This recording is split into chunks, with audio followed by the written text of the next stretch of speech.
Welcome back again to The Rock. I'm joined in our studio by Advocate Eric Phindela from the National Council of Provinces. Thanks very much, sir, for joining us. So, of course, everything's up in the air. We're still mid-count, past mid-count, but we're still waiting for the bulk of those votes to come in for us to really know how the land lies. But of course, once everything is done and dusted and the election is certified and we know who's who in the zoo, it's now time to go to Parliament, to the national legislature, and that will include the NCOP. So what processes will happen once the election is over? Indeed, everything will shift to Parliament, the National Assembly and the National Council of Provinces, as well as the provincial legislatures.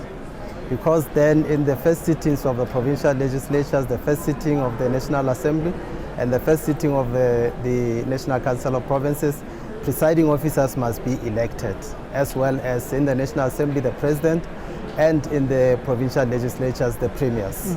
In terms of timetable, when does that all happen? I did see that the Chief Justice had put out a document giving timelines in that regard, but didn't pay much attention to it. Well, the Chief Justice has issued the rules that are applicable to the election of the Speaker, the Deputy Speaker, the President in the National Assembly, as well as the Chairperson of the National Council of Provinces, the Deputy Chairperson of the National Council of Provinces, and in the provincial legislatures, the Speaker of the Provincial Legislature, the Deputy Speaker of the Provincial Legislature, and the Premier. So those are the rules that would be applicable. In terms of the Constitution, it is the Chief Justice who must determine the date for the first sittings of the National Assembly, the National Council of Provinces, and the provincial legislatures. Yeah. So we are still awaiting the date from the Chief Justice as to when all these houses will be sitting for the first time to continue with the swearing in of members, yes, as well as the election of the officers that I have mentioned. Yes. To what extent will that decision be impacted by the complication that we have now, which is that we're going to face national coalitions?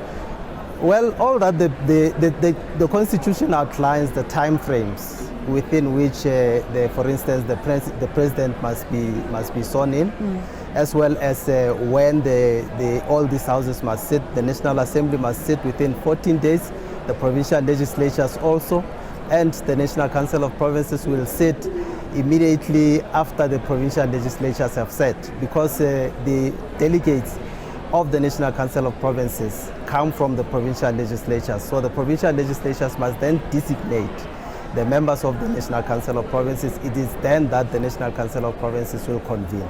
Excellent. Thank you so much, Advocate, for that education. That was Advocate Eric Phindela. He's the Secretary of the NCOP, and he's just been giving us a little bit of education around what happens after the elections are done.